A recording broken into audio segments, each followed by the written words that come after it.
नमस्कार दोस्तों, तो आज से हम शुरू करने जा रहे हैं कक्षा 10 का गणित यानी कि क्लास 10th का मैथ। तो कक्षा 10 के गणित का जो पहला चैप्टर है वह है वास्तविक संख्या यानी कि रियल नंबर के बारे में। ठीक, तो आइए हम लोग इस चैप्टर को एकदम अच्छे से शुरू से एकदम अच्छे से डिटेल में देखते हैं।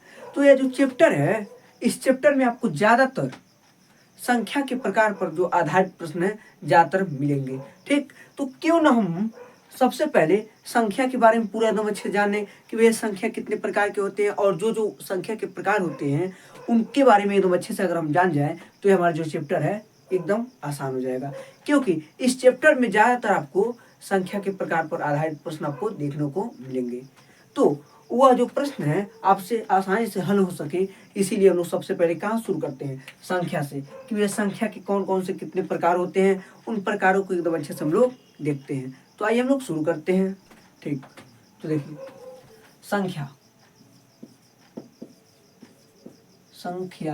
संख्याएं जो होती हैं जिसे हम लोग इंग्लिश में बोलते हैं नंबर। ठीक, नंबर। तो देखिए ये जो संख्या होती हैं यह मुख्य दो प्रकार के होते हैं। कितने प्रकार के होते हैं मेरे दोस्त? तो यह दो प्रकार के होते हैं। तो देखिए पहला जो होता है वास्तविक संख्या होता है और दूसरा जो होता है काल्पनिक संख्या या जिसे हम लोग सम्मिश्र संख्या बोलते हैं। ठीक, इसको अच्छा सा ऊपर से करते हैं मेरे दोस्त। तो देखिए पहला होता है वास्तविक संख्या, वास्तविक संख्या। दूसरा होता है सम्मिश्र संख्या या काल्पनिक संख्या जिसे हम बोलते हैं। ठीक,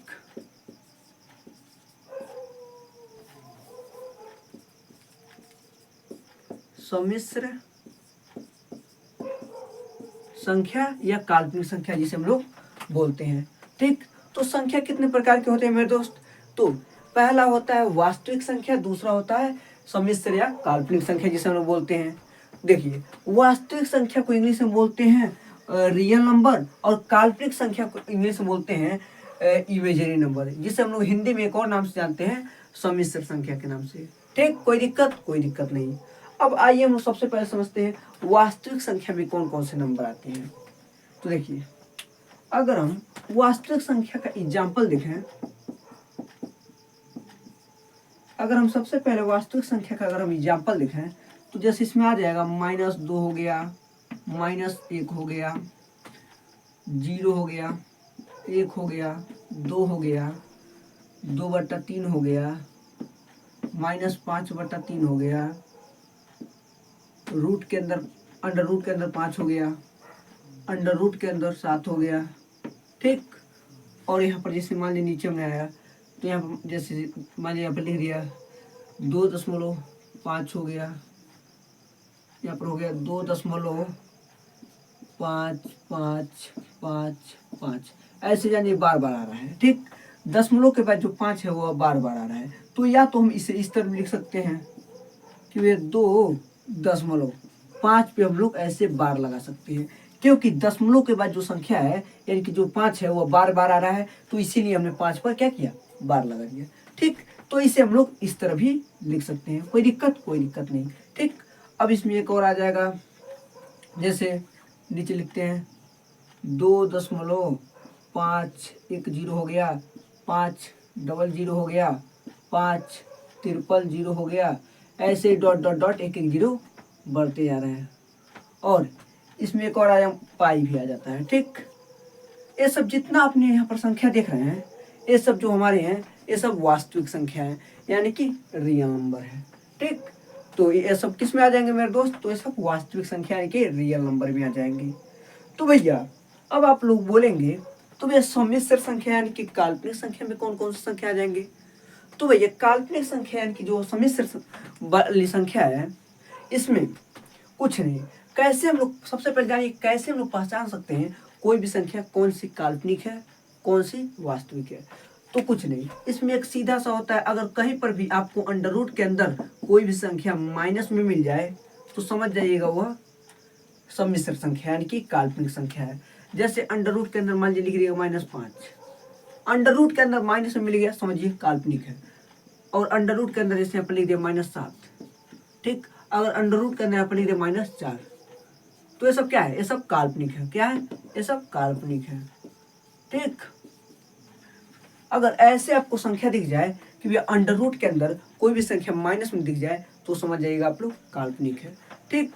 लेकिन अगर हम आपसे पूछें कि भैया 4 का वर्गमूल कितना होगा, तो आप लोग फटाक से बता सकते हैं, हमने छोटे क्लासों में पढ़ा है भैया 4 का वर्गमूल हो जाएगा 2, यानी कि 4 का जब हम लोग वर्गमूल निकालेंगे कितना आएगा, 2 आएगा। लेकिन अगर हम आपसे बोले कि भैया अंडर रूट माइनस 4 का वर्गमूल कितना होगा, तो क्या आप लोग बोलेंगे भैया -2?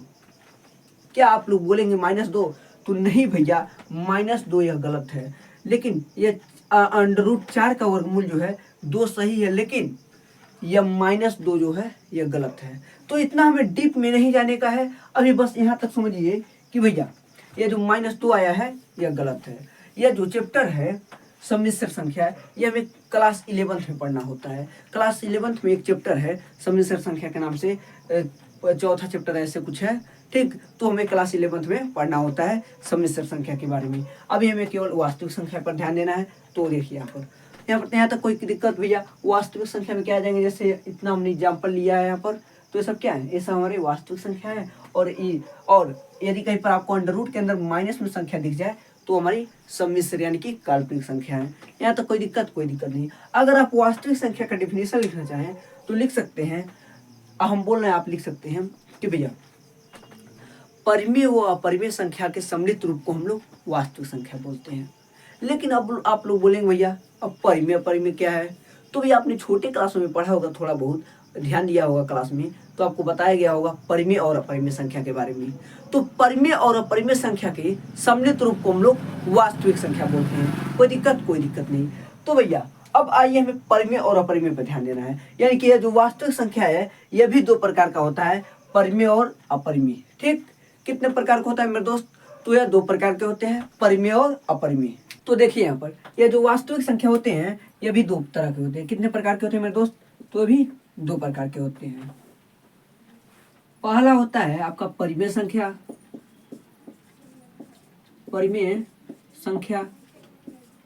और दूसरा जो होता है वो होता है अपरिमेय संख्या। ठीक। अपरिमेय संख्या।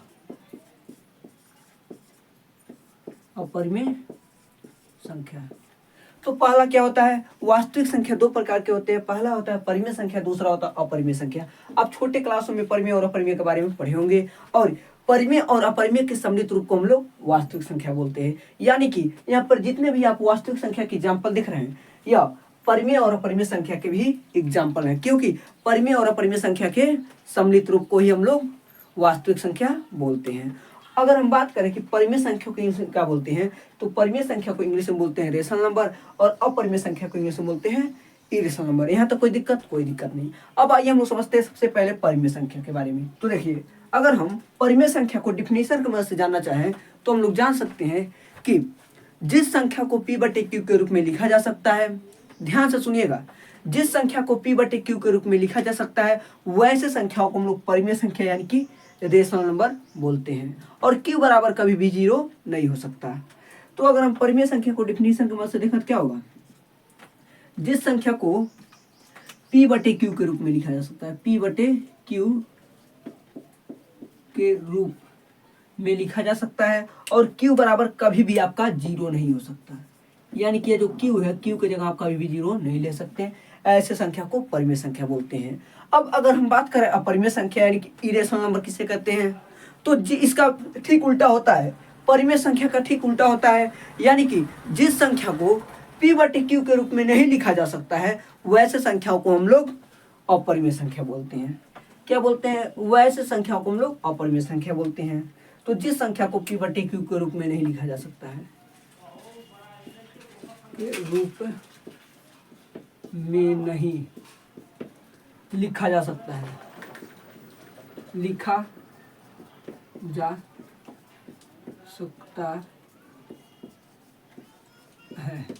उसे हम क्या बोलते हैं, उसे हम बोलते हैं अपरिमेय संख्या। यहाँ तक कोई दिक्कत नहीं है। तो अब आप लोग बोलेंगे भैया हमें p/q का मतलब नहीं समझ में आ रहा है, यानी कि जो p/q यहाँ पर हमें दिख रहा है इसका मतलब हमें नहीं समझ में आ रहा है। तो अगर हम आपको p/q का मतलब बताएं, यानी कि p के जगह आप कोई संख्या ले सकते हैं और q के जगह कोई संख्या ले सकते हैं, लेकिन कभी भी आप q के जगह 0 नहीं ले सकते हैं। ठीक, अगर आप q की जगह 0 ले लेंगे तो वह परिमेय संख्या नहीं होगा। जैसे अगर हम एग्जाम्पल देखें p/q का मतलब, जैसे मान लीजिए हमने p की जगह 2 लिया और q की जगह हमने 5 ले लिया, तो अगर हम आपसे पूछे कि यह परिमेय संख्या है तो जी हाँ, हमारे यह परिमेय संख्या है, क्योंकि यह जो संख्या लिखे गए हैं p/q के रूप में लिखे गए हैं, यानी कि भिन्न के रूप में लिखे गए हैं, जिसके कारण ये हमारा क्या है, परिमेय संख्या है। और q बराबर 0 हमारा नहीं दिया गया है। अगर q बराबर हम 0 लिख देंगे तो हमारा वो परिमेय संख्या नहीं होगा, वह डिफिनेशन में बोला गया है। ठीक, देखिए यहाँ तक कोई दिक्कत नहीं हुआ होगा। p/q का मतलब समझ में आ गया। p के जगह कोई नंबर ले सकते हैं और q के जगह भी कोई नंबर ले सकते हैं, लेकिन q बराबर आप कभी भी सोचे 0 ले तो नहीं लेंगे। जैसे मैंने मान लिया हमने 5 p के जगह लिया और q के जगह हम सोचे कि भैया 0 ले लेते हैं, तो क्या हमारा ये परिमेय संख्या है? तो जी नहीं, हमारा परिमेय संख्या नहीं है, क्योंकि परिमेय संख्या के डिफिनेशन में बोला गया है कि q बराबर आप कभी भी 0 नहीं ले सकते हैं, जिसके कारण यह क्या है, परिमेय संख्या हमारा नहीं है। ठीक, कोई दिक्कत नहीं। और जिस संख्या को p/q के रूप में नहीं लिखा जा सकता वैसे संख्या क्या बोलते हैं, वैसे संख्या को बोलते हैं अपरिमेय संख्या। अगर हम परिमेय संख्या का एग्जाम्पल देखें, तो हमारा क्या हो जाएगा, जैसे तो इसी वास्तविक संख्या के जितने भी एग्जाम्पल हैं, इसी से हमारे परिमेय संख्या और अपरिमेय संख्या के एग्जाम्पल मिल जाएंगे, क्योंकि परिमेय और अपरिमेय संख्या के सम्मिलित रूप को हम लोग वास्तविक संख्या बोलते हैं। तो यहाँ पर जो एग्जाम्पल हमें दिख रहे हैं, इसी से कोई हमारा परिमेय संख्या का एग्जाम्पल होगा, कोई हमारा अपरिमेय संख्या का एग्जाम्पल होगा। तो यहाँ पर ध्यान दीजिए, अगर हम आपसे पूछे कि -2 जो है वह एक परिमेय संख्या है, क्या हमने बोला, अगर हम आपसे पूछे कि जो -2 है वह एक परिमेय संख्या है, तो जी हाँ, हमारा -2 जो है एक परिमेय संख्या है। लेकिन आप लोग बोलेंगे भैया कैसे परिमेय संख्या है? तो भैया आपने छोटे क्लास में पढ़ा होगा कि जिस संख्या के नीचे कोई भी संख्या नहीं होता उसके नीचे हमेशा 1 होता है, यानी कि सबसे महान 1। जिस संख्या के नीचे कोई भी चीज नहीं, कोई भी संख्या नहीं, उसके नीचे हमेशा 1 होता है। जैसे -2 दिया गया है, -2 के नीचे कुछ नहीं है, यानी कि हम लोग इसके नीचे 1 लगा सकते हैं, हमने छोटे क्लासों में पढ़ा है। ठीक, तो -2 के नीचे हम 1 लगा देंगे तो ये भैया p/q के फॉर्म में नहीं हो गया, यानी कि p बराबर -2 हो जाएगा और q बराबर 1 हो जाएगा। तो हमारा यह क्या परिमेय संख्या नहीं है? तो जी हाँ, हमारा परिमेय संख्या है। यानी कि जो संख्या लिखा गया है उस संख्या के नीचे कोई भी संख्या नहीं लिखे गए हैं, तो उसके नीचे हम लोग 1 लिख सकते हैं। ठीक, उसके नीचे 1 लिख सकते हैं, जिसके कारण वो हमारा संख्या क्या होंगे, वो हमारे परिमेय संख्या हो जाते हैं। इसीलिए -2 जो है एक परिमेय संख्या है। वैसे ही -1 जो है परिमेय संख्या है। अगर हम बात करें 0 की, तो 0 क्या है, परिमेय संख्या है या अपरिमेय संख्या है? तो कई लोग बोलेंगे परिमेय संख्या है, कई लोग बोलेंगे अपरिमेय संख्या है। तो देखिए 0 जो हमारा है यह एक परिमेय संख्या है। तो जिनको नहीं पता उनको हम बता दें कि भैया कैसे परिमेय संख्या है। तो देखिए 0 जो लिखा गया है, यानी कि p का मान कितना दिया गया है, 0, और 0 के नीचे कुछ नहीं है, यानी कि इसके नीचे हम लोग 1 लिख देंगे। तो भैया p के जगह हमारा 0 हो गया, q के जगह 1 हो गया, तो क्या हमारा यह परिमेय संख्या नहीं है? तो जी हाँ, हमारा यह क्या है, हमारा यह परिमेय संख्या है। लेकिन अगर हम यहाँ पर मान लीजिए 0 नहीं दिया गया है, यहाँ पर मान लीजिए ऊपर 1 दिया गया है और हम सोचे कि नीचे 0 लगा दें, तो हमारा क्या परिमेय संख्या होगा? तो नहीं, हमारा परिमेय संख्या नहीं होगा, क्योंकि परिमेय संख्या का डिफिनेशन में बोला गया है कि q बराबर कभी भी 0 नहीं हो सकता। इसलिए हमारा जो 0 है परिमेय संख्या और यह हमारा जो है परिमेय संख्या नहीं है। कोई दिक्कत नहीं होगा यहाँ तक। वैसे अगर हम आगे एग्जाम्पल देखें तो यहाँ पर 2/3 दिया गया है, तो 2/3 जो एक परिमेय संख्या है ही। वैसे -5/3 दिया गया तो एक परिमेय संख्या है ही। फिर वैसे यहाँ पर मान लीजिए अंडर के अंदर 5 दिया गया है, तो बताइए हमें अंडर के अंदर 5 जो है परिमेय संख्या है? अंडर के अंदर 5 जो दिया गया मेरे दोस्त, ये परिमेय संख्या है? तो जी नहीं है, हमारा एक परिमेय संख्या नहीं है, क्योंकि आपको पता है कि अंडर के अंदर जिस संख्या का जोड़ा बन जाते हैं वो बाहर निकल जाते हैं, तो हमारे परिमेय संख्या होते हैं। जैसे अगर हम बात करें, हमारा परिमेय संख्या नहीं है, अगर हम बात करें कि अंडर के अंदर 4 दिया गया है, तो 4 एक परिमेय संख्या है? तो जी हाँ, 4 एक हमारा परिमेय संख्या है। तो अंडर के अंदर यदि हम लिख सकते हैं 4 को 2 × 2, तो क्या 4 का जो है यहाँ पर जोड़ा नहीं बन गया 2 का? ठीक है, तो 2 का जोड़ा बन गया, तो 2 जो है भैया बाहर निकल जाएंगे, जिसके कारण ये क्या हो जाएंगे, अंडर के अंदर जो 4 है वह एक परिमेय संख्या हो जाएगा। ठीक, लेकिन अंडर के अंदर जो 5 है वह परिमेय संख्या नहीं होगा, क्योंकि उसका जोड़ा नहीं बनेगा। ठीक, फिर वैसे यहाँ पर अंडर के अंदर 7 दिया गया भी हमारा परिमेय संख्या नहीं है। वैसे यहाँ पर दिया गया भैया 2.5 दिया गया है, ये हमारा परिमेय संख्या है। वैसे यहाँ पर 2.5 पर बार दिया गया है, यानी कि 5 बार बार आ रहा है, उस पर बार लग जाएगा। ठीक, फिर वैसे मान लीजिए यहाँ पर दे दिया गया है 2.50, फिर 500, 500 ऐसे दे दिया है, तो भी हमारा परिमेय संख्या नहीं है, और पाई भी हमारा जो है परिमेय संख्या नहीं है। अब आइए हम लोग अपरिमेय संख्या पर आते हैं। अपरिमेय संख्या में क्या क्या एग्जाम्पल जाएंगे, तो भैया जो बच्चे वह परिमेय संख्या के एग्जाम्पल में, वह जितने बच्चे हमारे वो अपरिमेय संख्या के एग्जाम्पल जाएंगे। जैसे -2 अपरिमेय संख्या है तो नहीं, क्योंकि अपरिमेय संख्या है। -1 परिमेय संख्या अपरिमेय संख्या है तो नहीं। फिर 0 जो है अपरिमेय संख्या है तो नहीं। 1 जो है अपरिमेय संख्या है तो नहीं। 2 जो है अपरिमेय संख्या है तो नहीं। 2/3 जो है अपरिमेय संख्या है तो नहीं। -5/3 जो है अपरिमेय संख्या है तो नहीं। लेकिन अंडर के अंदर जो 5 दिया गया वो अपरिमेय संख्या है कि नहीं, तो जी हाँ अपरिमेय संख्या है, क्योंकि इसका जो है जोड़ा नहीं बनेगा, जिसके कारण वह 5 जो है बाहर नहीं निकल पाएगा। ठीक, तो अंडर जो है 5 एक अपरिमेय संख्या है। वैसे अंडर रूट के अंदर यहाँ पर 7 दिया गया तो 7 भी एक अपरिमेय संख्या है। वैसे यहाँ पर मान लीजिए दे दिया गया, यहाँ पर क्या बचा, ये तो हमारा परिमेय संख्या है, भी हमारा परिमेय संख्या है, लेकिन हमारे यहाँ पर बचा है 2.510, 500, 500, ऐसे ही डॉट डॉट डॉट आ रहे हैं, तो हमारा ये अपरिमेय संख्या है। और पाई जो हमारा है भी एक क्या है, यह भी एक हमारा अपरिमेय संख्या है। आदि ऐसे आप लिख सकते हैं, कोई दिक्कत नहीं। ठीक, लेकिन कैसे हमारा परिमेय संख्या है, तो ये हमारा कैसे परिमेय संख्या अगर हम बात करें तो देखिए, अगर हम दशमलव के फॉर्म में देखें तो यहाँ पर लिखा गया 2.5, यहाँ पर क्या लिखा गया 2.5 लिखा गया है। तो क्या है, दशमलव के बाद जो संख्या दिया गया वो शांत हो गया, यानी कि एकदम रुक गया है, तो क्या हो जाएगा, यह शांत दशमलव हो जाएगा। शांत हो जाएगा कि नहीं, शांत हो जाएगा। लेकिन यहाँ पर आप देख रहे हैं कि 2.5 पर बार दिया गया है, यानी कि जो दशमलव के बाद जो संख्या दिया गया है 5 वो बार बार आ रहा है, यानी कि यह भैया जो है यह अशांत है। क्या है, अशांत है, क्या है, अशांत है। और दशमलव के बाद जो संख्या दिया गया है वह बार बार आ रहा है, तो इसीलिए क्या हो जाएगा, अशांत भी है, वह आवृत्ति भी है। क्या है, आवर्ती भी है। क्या है, आवर्ती भी है। यह अशांत आवृत्ति भी है हमारा जो दिया गया है, ये हमारा दशमलव वाला संख्या, क्योंकि दशमलव के बाद जो संख्या है वह बार बार आ रहा है, यानी कि एकदम रिपीट हो रहा है, जिसके कारण वह आवृत्ति भी है। ठीक, अगर हम बात करें इस दशमलव वाली संख्या को, तो क्या भैया, यह एक बार दे रहा है भैया दशमलव के बाद 50, दशमलव के बाद 500, दशमलव के बाद 5000, दशमलव के बाद 50,000 दे रहा है, यानी कि एक ही संख्या एकदम नहीं आ रहा है, यानी कि इसे क्या बोल देंगे, ये हमारा हो जाएगा जो है अशांत तो है लेकिन अनावर्ती है, यानी कि बार बार एक ही संख्या जो है दशमलव के बाद नहीं आ रहा है। जैसे यहाँ पर दशमलव के बाद 1 0 आया, दशमलव के बाद 2 0 आया, दशमलव के बाद 3 0 आया, तो इस तरह आ रहा है, यानी कि बार बार एक ही संख्या नहीं आ रहा है। तो क्या है, अशांत तो है लेकिन वह अनावर्ती है। क्या है मेरे दोस्त, अनावर्ती है। ठीक, इसलिए क्या है, इसलिए हमारा यह अपरिमेय संख्या है। आई होप आप लोग को यह पूरा एकदम अच्छे से कॉन्सेप्ट क्लियर हो गएंगे। संख्या दो प्रकार के होते हैं, वास्तविक संख्या जिसे इंग्लिश में बोलते हैं रियल नंबर, और दूसरा जो होता है सम्मिश्र संख्या जिसे हिंदी में कौन नाम से जानते हैं, काल्पनिक संख्या के नाम से, और इंग्लिश में से इमेजिनरी नंबर कहते हैं। और वास्तविक संख्या दो प्रकार के होते हैं, परिमेय और अपरिमेय। ठीक, आपको एकदम अच्छे से पूरा कॉन्सेप्ट क्लियर हो गया होगा कि परिमेय संख्या किसे कहते हैं, अपरिमेय संख्या किसे कहते हैं। ठीक, तो आइए अब हम लोग आगे बढ़ते हैं। अब हमें पढ़ना है भैया, ये जो परिमेय संख्या होता है ये भी कई प्रकार के होते हैं, अब इनके बारे में हमें देखना है। अब आइए हम लोग आगे देखते हैं। परिमेय संख्या जो होते हैं ये भी कई तरह के होते हैं। तो परिमेय संख्या 3 तरह के होते हैं। पहला होता है पूर्णांक। क्या होता है, पहला होता है पूर्णांक।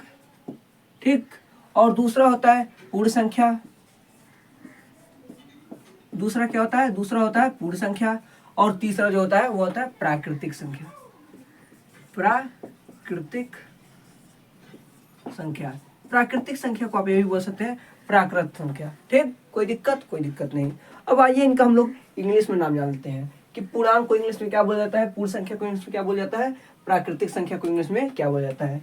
तो अगर हम बात करें कि पूर्णांक को इंग्लिश में क्या बोला जाता है, तो पूर्णांक को इंग्लिश में बोला जाता है इंटीजर। क्या बोला जाता है मेरे दोस्त, तो पूर्णांक को इंग्लिश में बोला जाता है इंटीजर, और पूर्ण संख्या को इंग्लिश में बोला जाता है होल नंबर, और प्राकृतिक संख्या को इंग्लिश में बोला जाता है नेचुरल नंबर। अब आइए इन तीनों प्रकार को अच्छे से समझ लेते हैं। तो देखिए पूर्णांक क्या होता है इसे हम लोग समझते हैं। अगर आप पूर्णांक को डिफिनीशन के बस जानना चाहते हैं तो जान सकते हैं, तो सुनिए। पूर्णांक संख्या कहते किसे हैं?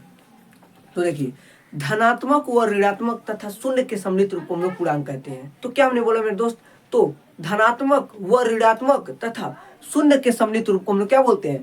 पूर्णांक बोलते हैं। कोई दिक्कत? कोई दिक्कत नहीं। जैसे हमने क्या बोला? धनात्मक तथा ऋणात्मक तथा शून्य के सम्मिलित रूप को पूर्णांक यानी कि इंटीजर बोला जाता है। तो देखिए, जैसे इसमें धनात्मक भी आएगा, ऋणात्मक भी आएगा और शून्य भी आएगा। जैसे मान लीजिए -3 हो गया, -2 हो गया, -1 हो गया, 0 भी हो जाएंगे, 1 भी हो जाएंगे, 2 भी हो जाएंगे, 3 भी हो जाएंगे। ऐसे आप डॉट डॉट देख सकते हैं। ये सब हम क्या है? ये सब हमारे पूर्णांक वाली संख्या है। क्या है? ये सब हमारे पूर्णांक वाली संख्या है। ठीक, कोई दिक्कत? कोई दिक्कत नहीं।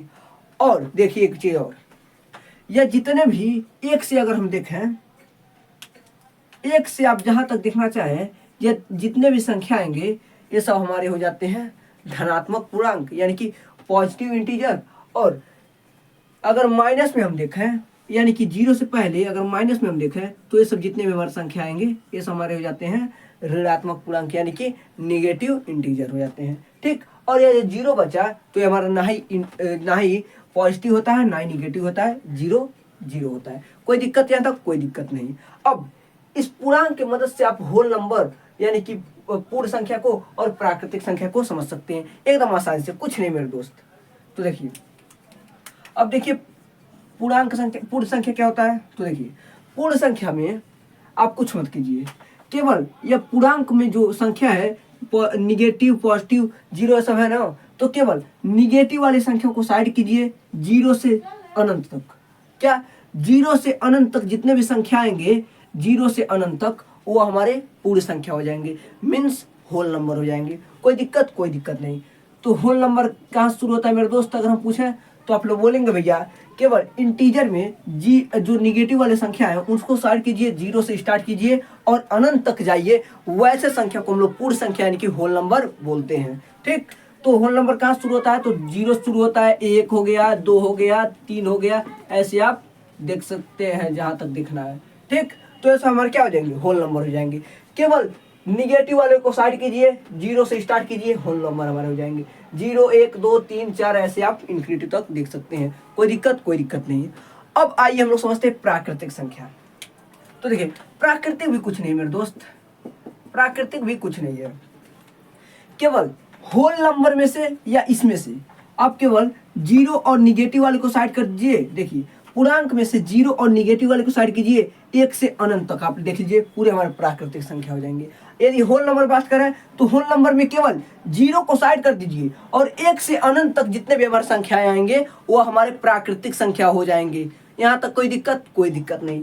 यानी कि अगर हम आपसे पूछे मेरे दोस्त कि प्राकृतिक संख्या कहाँ शुरू होते हैं, तो आप लोग बता सकते हैं मेरे दोस्त कि प्राकृतिक संख्या 1 से शुरू होते हैं। कहाँ शुरू होते हैं? तो प्राकृतिक संख्या 1 से शुरू होते हैं, यानी कि 1 से अनंत तक, 1 2 3 4 ऐसे डॉट डॉट आप जहां तक देखना चाहें देख सकते हैं। ये सब जितने भी हमारे संख्या आएंगे ये सब प्राकृतिक संख्या हो जाएंगे। यहाँ तक कोई दिक्कत मेरे दोस्त? कोई दिक्कत नहीं।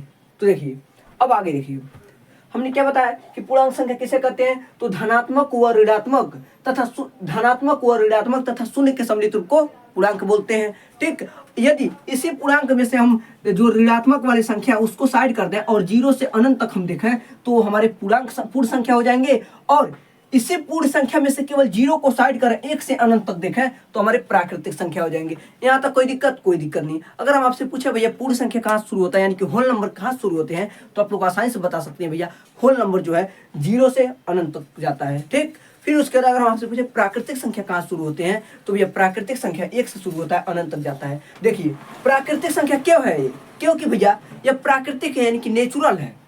देखिए, जैसे आप किसी से पूछेंगे कि भैया आप तनिया में गिनती सुना दीजिए, तो क्या करेगा? 1 2 3 4 5 6 ऐसा करेगा। किसी और से पूछिए गिनती, वो क्या बताएगा? 1 2 3 4 5 6 ऐसे बताएगा।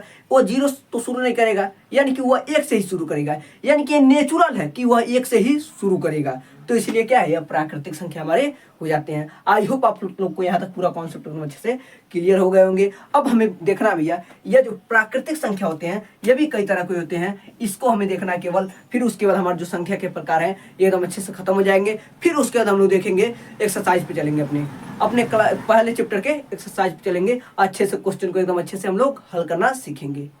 अब आइए हम लोग आगे देखते हैं। ये जो प्राकृतिक संख्या होते हैं ये भी कई तरह के होते हैं। तो ये प्राकृतिक संख्या में क्या क्या आ जाएंगे, तो प्राकृतिक संख्या जो होता है वो 1 से शुरू होता है और 1 हो गया, 2 हो गया, 3 हो गया, ऐसे डॉट डॉट इन्फिनिटी तक आप लोग देख सकते हैं। तो यह जो प्राकृतिक संख्या होते हैं यह भी कई तरह के होते हैं। अब इन्हें हमें देखना एकदम जरूरी है।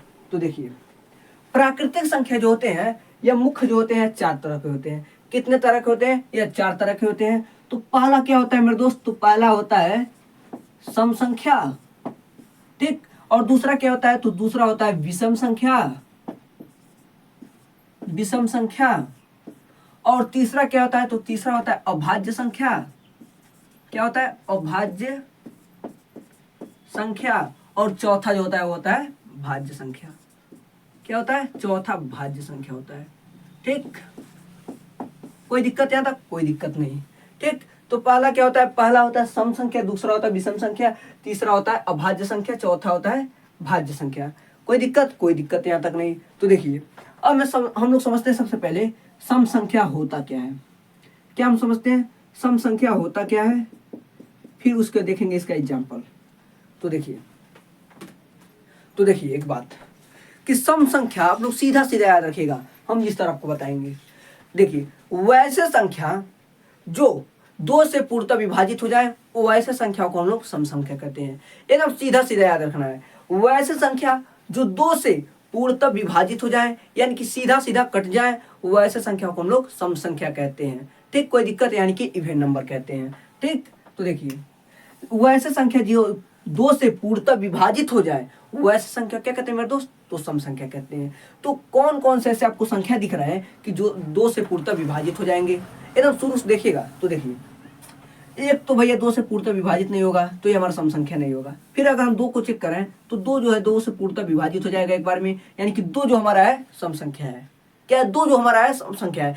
यानी कि सम संख्या कहाँ शुरू होता है मेरे दोस्त, तो सम संख्या जो होता है वह 2 से शुरू होता है। कहाँ शुरू होता है, तो सम संख्या जो होता है वो हमारा 2 से शुरू होता है। फिर उसके बाद 3 हमारा जो है सम संख्या है, तो वह 3 जो है वह 2 से पूर्णतः विभाजित नहीं होगा, इसलिए हमारा सम संख्या नहीं है। अगर हम आपसे पूछे कि भैया 3 के बाद अब 4 को देखिए, तो 4 जो है भैया एक सम संख्या है, तो जी हाँ 4 जो है सम संख्या है, क्योंकि 2 से यह पूर्णतः विभाजित हो जाएगा 2 बार में, इसलिए जो है 4 वो भी एक सम संख्या है। अगर हम आपसे पूछे भैया 5 जो है अब 5 सम संख्या है, तो जी नहीं भैया 5 जो है सम संख्या नहीं है, क्योंकि वह 2 से पूर्णतः विभाजित नहीं होगा। फिर उसके बाद अगर हम बात करें कि भैया 6 जो है सम संख्या है, तो जी हाँ भैया 6 जो है वो भी एक सम संख्या है। तो 6 जो है 2 से पूर्णतः विभाजित हो जाएगा 3 बार में, इसलिए 6 क्या है, सम संख्या है। तो ऐसे ऐसे आप देख सकते हैं जहां तक आपको देखना हो, ठीक। सीधा सीधा पहचानने का ही तरीका है भैया। वैसे संख्या जो 2 से पूर्णतः विभाजित हो जाते हैं वैसे संख्या को हम लोग सम संख्या यानी कि इवन नंबर बोल देते हैं। तो 2 हो गया, 4 हो गया, 6 हो गया हमारा, उसके बाद 8 हो जाएगा। क्या 9 भी होगा, तो 9 नहीं होगा भैया, तो 10 हो जाएगा। ऐसे आप डॉट डॉट जहां तक देखना चाहें देख सकते हैं। ये हमारे क्या हो जाएंगे, ये हमारे सम संख्या हो जाएंगे। कोई दिक्कत, कोई दिक्कत नहीं। अब आइए हम लोग समझते हैं विषम संख्या के बारे में कि विषम संख्या क्या होता है। तो ठीक इसका सम संख्या का उल्टा होता है विषम संख्या, ठीक। क्या होता है, सम संख्या का उल्टा होता है विषम संख्या। इसका एग्जाम्पल हम लोग नीचे देख लेते हैं यहाँ पर। तो देखिए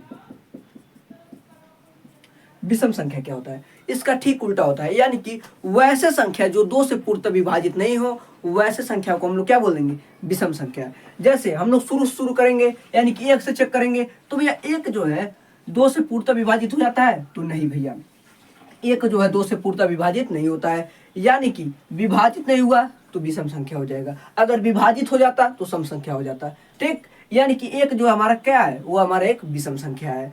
तो देखिए यानी कि विषम संख्या कहाँ शुरू होता है, तो विषम संख्या जो है मेरे दोस्त वह 1 से शुरू होता है। और 2 क्या हमारा एक विषम संख्या है, तो जी नहीं, क्योंकि यह सम संख्या है। फिर उसके बाद अगर हम 3 को चेक करें तो 3 हमारा एक विषम संख्या है, तो जी हाँ यह एक विषम संख्या है, क्योंकि यह 2 से पूर्णतः विभाजित नहीं होगा।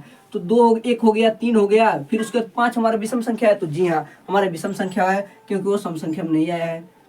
फिर उसके बाद क्या हो जाएगा, उसके बाद 6 नहीं आएगा, 6 सम संख्या है। फिर उसके बाद 7 आ जाएगा, फिर उसके बाद 8 नहीं आएगा, 9 आ जाएगा। ऐसे आप डॉट डॉट जहां तक देखना चाहें देख सकते हैं। 9 हो जाएगा हमारा, सॉरी यहाँ पर 8 लिख दिए, यहाँ पर 9 हो जाएगा। फिर उसके बाद हमारा 11 हो जाएगा, फिर 13 हो जाएगा, फिर 15 हो जाएगा, फिर 17 हो जाएगा, फिर 19 हो जाएगा, फिर 21 हो जाएगा। ऐसे आप जहां तक देखना चाहें देख सकते हैं। ये सब जितने हमने संख्या यहाँ पर लिखा है ये सब विषम संख्या हो जाएंगे।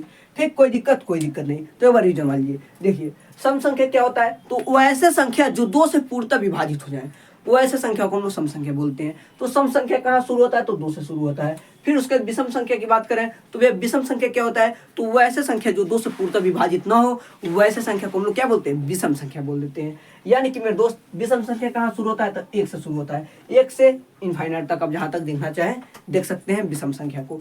फिर उसके बाद अब हम समझते हैं अभाज्य संख्या। क्या समझते हैं, अब हम समझते हैं अभाज्य संख्या। तो अभाज्य संख्या के एग्जाम्पल हम लोग यहीं पर देख लेते हैं। तो देखिए अभाज्य संख्या को आप इस तरह समझिए, वैसे संख्या जो 1 से और स्वयं से केवल विभाजित हो। क्या हमने बोला, वैसे संख्या जो 1 से और स्वयं से केवल विभाजित हो वैसे संख्या को हम लोग क्या बोलते हैं, अभाज्य संख्या बोल देते हैं। ठीक, तो जैसे देखिए, जैसे अगर हम आपसे पूछे कि 1 जो है अभाज्य संख्या है, क्या हमने बोला 1 जो है अभाज्य संख्या है, तो नहीं भैया, 1 जो है केवल 1 से डिवाइड होगा और खुद से डिवाइड होगा, यानी कि 1 ही से डिवाइड होगा, तो इसलिए जो है अभाज्य संख्या नहीं है। और जो कि है पता है अभाज्य संख्या उसे कहते हैं वैसे संख्या जो केवल 1 से डिवाइड हो और स्वयं से डिवाइड हो, तो हमारे क्या होंगे, वो हमारे अभाज्य संख्या हो जाएंगे। ठीक, तो देखिए क्या हो जाएगा, फिर 1 नहीं है हमारा अभाज्य संख्या, तो 2 को चेक कीजिए। 2 जो है हमारा एक अभाज्य संख्या है, 2 जो हमारा है वह एक अभाज्य संख्या है। तो जी हाँ, 2 जो हमारा है एक अभाज्य संख्या है, क्योंकि यह 2 1 से भी डिवाइड होगा और खुद से भी कटेगा, यानी कि 1 से भी कट सकता है और 2 से भी कट जाएगा, यानी कि जो अभाज्य संख्या है वो हमारा 2 जो है एक अभाज्य संख्या है। ठीक, कोई दिक्कत नहीं। यानी कि अभाज्य संख्या कहाँ शुरू होता है, तो अभाज्य संख्या जो है 2 से शुरू होता है। यह क्वेश्चन पूछ लेता है मेरे दोस्त कि भैया बताइए हमें अभाज्य संख्या कहाँ शुरू होता है, विषम संख्या कहाँ शुरू होता है, इस तरह का क्वेश्चन बन जाते हैं। फिर पूछ लेगा भाज्य संख्या कहाँ शुरू होता है, तो इस तरह के क्वेश्चन बन जाते हैं। इसलिए यहाँ पर मुख्य फोकस कीजिएगा आप लोग। ठीक, तो देखिए अभाज्य संख्या कहाँ शुरू होगा, तो 2 से शुरू हो जाएगा। 2 एक अभाज्य संख्या है, क्योंकि यह 1 से भी कटेगा और खुद से भी कटेगा। फिर उसके बाद अगर हम बात करें कि वह 3 जो है एक अभाज्य संख्या है, तो जी हाँ 3 जो है यह एक अभाज्य संख्या है, क्योंकि 3 जो है 1 से भी कटेगा और खुद से भी कटेगा, यानी कि 3 से भी कटेगा, इसलिए 3 जो है क्या है, एक अभाज्य संख्या है। कोई दिक्कत नहीं, इस रट्टा मारने वाली कोई बात नहीं है, इसको केवल थोड़ा सा समझना है। ठीक, तो 3 हमारा हो जाएगा। फिर उसके बाद अगर हम बात करें 4 जो है हमारा अभाज्य संख्या है, तो जी हाँ 4 जो है हमारा एक अभाज्य संख्या नहीं है। क्या नहीं है, 4 जो हमारा एक अभाज्य संख्या नहीं है। फिर उसके बाद क्यों 4 जो हमारा अभाज्य संख्या नहीं है, क्योंकि यह 4 जो है मेरे दोस्त यह 1 से तो कटेगा, लेकिन यह 2 से भी कटेगा और यह खुद से यानी कि 4 से भी कटेगा, इसलिए मेरे दोस्त यह अभाज्य संख्या नहीं है, क्योंकि यह केवल 1 से कटना चाहिए और खुद से कटना चाहिए, लेकिन यह अन्य किसी संख्या से भी कट रहा है, इसलिए 4 जो है हमारा एक अभाज्य संख्या नहीं है। ठीक, तो 4 अभाज्य संख्या नहीं है। फिर उसके आगे चेक करेंगे 5 जो हमारा अभाज्य संख्या है, तो जी हाँ 5 हमारा जो है अभाज्य संख्या है, क्योंकि 5 जो है मेरे दोस्त वह 1 से कटेगा और खुद से कटेगा, यानी कि 5 से कटेगा, तो 5 क्या है, 5 एक हमारा अभाज्य संख्या है। फिर वैसे अगर हम बात करें कि 7 जो हमारा 6 जो हमारा अभाज्य संख्या है, तो नहीं 6, क्योंकि 6 जो है 1 से कटेगा, 2 से कटेगा, 3 से कटेगा और खुद से भी कटेगा, 6 से भी कटेगा। तो भैया यह जो 6 है इतने सारी संख्याओं से कट रहा है, तो हमारा अभाज्य संख्या है, तो नहीं भैया, अभाज्य संख्या होने के लिए केवल 1 से कटना चाहिए और खुद से कटना चाहिए, तो अब हमारा अभाज्य संख्या होगा। ठीक, यहाँ तक कोई दिक्कत, यहाँ तक एकदम अच्छे से कॉन्सेप्ट क्लियर हो रहे होंगे, कोई दिक्कत नहीं हो रहा होगा। ठीक, तो देखिए 6 जो हमारा अभाज्य संख्या नहीं है। फिर उसके बाद अगर हम बात करें कि भैया 7 जो है हमारा अभाज्य संख्या है, तो जी हमारा 7 जो है एक अभाज्य संख्या है, यह 1 से कटेगा और खुद से भी कटेगा, तो ऐसे आप डॉट डॉट देख सकते हैं जहाँ तक देखना हो। ठीक, यहाँ तक कोई दिक्कत नहीं है। तो देखिए अब हम लोग आगे समझते हैं, होता है अगला होता है भाज्य संख्या। क्या होता है अगला जो होता है, अगला होता है भाज्य संख्या। भाज्य संख्या का जो एग्जाम्पल हम लोग यहाँ पर ऐसे लिख लेंगे। तो सबसे पहले समझिए भाज्य संख्या कहते किसे हैं, यानी कि भाज्य संख्या जो होता है इसे इंग्लिश में बोलते हैं हम लोग कंपोजिट नंबर, और यह जो अभाज्य संख्या होता है इसे हम लोग इंग्लिश में बोलते हैं प्राइम नंबर, और यह जो विषम संख्या होता है इसे हम लोग इंग्लिश में बोलते हैं ऑड नंबर, और जो सम संख्या होता है इसे हम लोग क्या बोलते हैं इंग्लिश में, इसे हम लोग इंग्लिश में बोलते हैं इवन नंबर। कोई दिक्कत नहीं। तो देखिए सबसे पहले अब हम समझते हैं भाज्य संख्या क्या होता है, यानी कि कंपोजिट नंबर किसे बोला जाता है। तो वैसे संख्या जो 1 से व स्वयं से तथा अन्य किसी और संख्या से भी कटे वैसे संख्याओं को हम लोग अभाज्य संख्या बोलते हैं। क्या बोलते हैं, वैसे संख्या को हम लोग भाज्य संख्या के बोलते हैं। यानी कि कोई ऐसा नंबर सोचिए शुरू से, यानी कि 1 से देखिए कोई ऐसा नंबर कि जो खुद से भी कटता हो, एक से भी कटता हो और अन्य किसी और संख्या से भी कटता हो, वैसे संख्या को भाज्य संख्या बोलते हैं। अगर हम आपसे पूछे मेरे दोस्त कि भैया भाज्य संख्या कहाँ से शुरू होगा, तो आप लोग क्या बोलेंगे? यह क्वेश्चन बनता है मेरे दोस्त, क्या बनता है? यह क्वेश्चन बनता है, यह क्वेश्चन पूछा गया है, हमेशा एग्जाम पूछे जाते हैं कि भैया भाज्य संख्या जो है यह कहाँ से शुरू होते हैं। तो भैया अगर आप एक से चेक करें तो देखिए एक जो है भैया यह एक भाज्य संख्या है। क्या हमने बोला? एक जो है हमारा एक भाज्य संख्या है, तो नहीं भैया ये जो एक है हमारा भाज्य संख्या नहीं है, क्योंकि ये केवल एक से ही कटेगा, तो यह भाज्य संख्या नहीं है।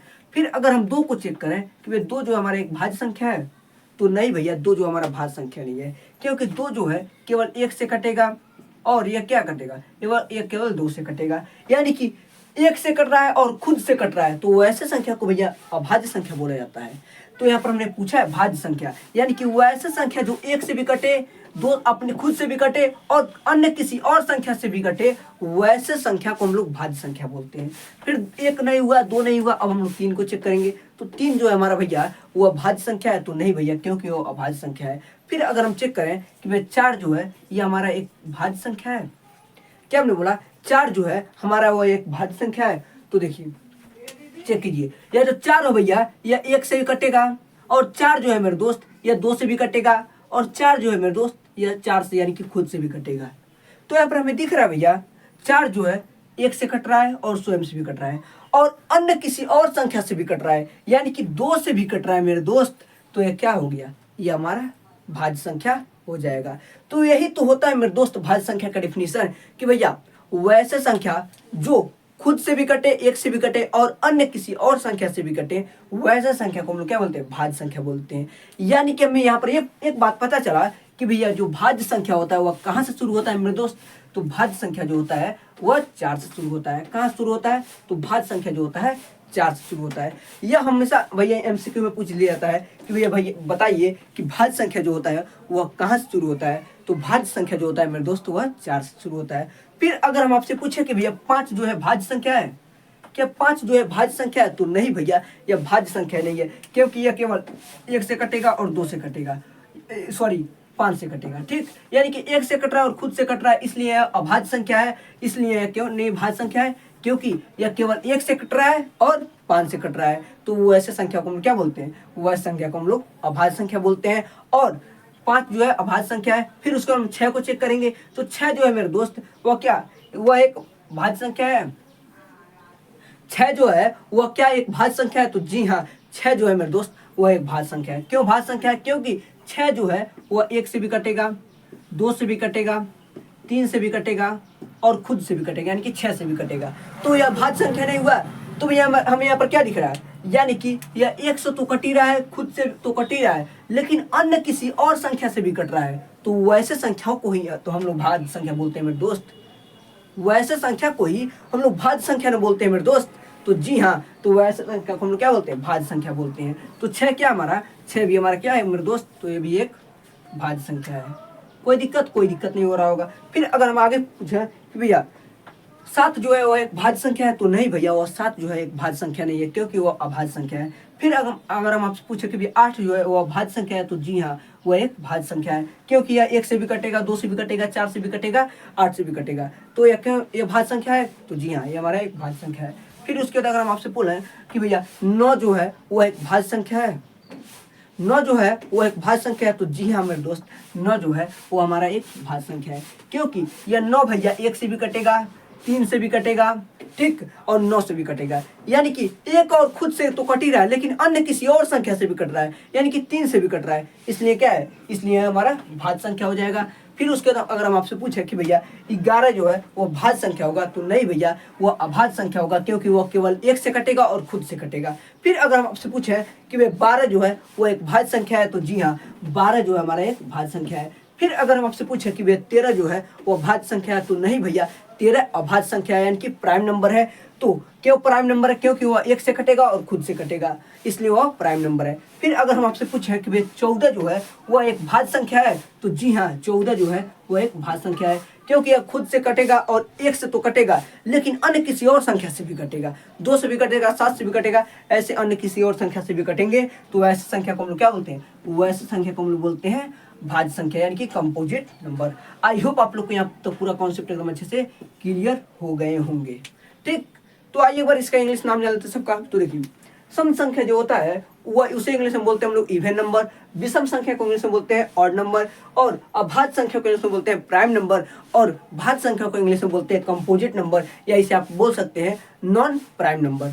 ठीक, आई होप आप लोग को यहाँ तक कोई दिक्कत नहीं हुआ होगा। संख्या के प्रकार एकदम अच्छे से आप लोग को क्लियर हो रहे होंगे। ठीक, अब हम लोग अगले क्लास में देखेंगे क्लास 10th के पहले चैप्टर का पहले एक्सरसाइज से पूरा एकदम अच्छे से हमने कॉन्सेप्ट क्लियर कर दिया, क्योंकि इसी प्रकार ये जो आपको मिल जाएंगे क्वेश्चन में कि भैया अभाज्य संख्या कहाँ शुरू होता है, तो आप लोग क्या बताएंगे, अभाज्य संख्या आप लोग को मालूम रहेगा तभी ना। तो अभाज्य संख्या आपको मालूम है भैया 2 से शुरू होता है। तो कई बार क्वेश्चन पूछ ले कि भैया भाज्य संख्या कहाँ शुरू होता है, तो भैया भाज्य संख्या आपको पता है 4 से शुरू होता है, तो आप लोग एमसीक्यू एकदम आसानी से कर लेंगे। तो ऐसे ही क्वेश्चन बनते हैं मेरे दोस्त कि संख्या के प्रकार पर आधारित प्रश्न के बहुत सारे क्वेश्चन बनते हैं। अब हम लोग अगले क्लास में एक्सरसाइज को एकदम अच्छे से देखेंगे और उनके हर एक सवाल को हम लोग एकदम अच्छे से लगाएंगे विथ यहीं पर कॉन्सेप्ट के साथ। Thank you.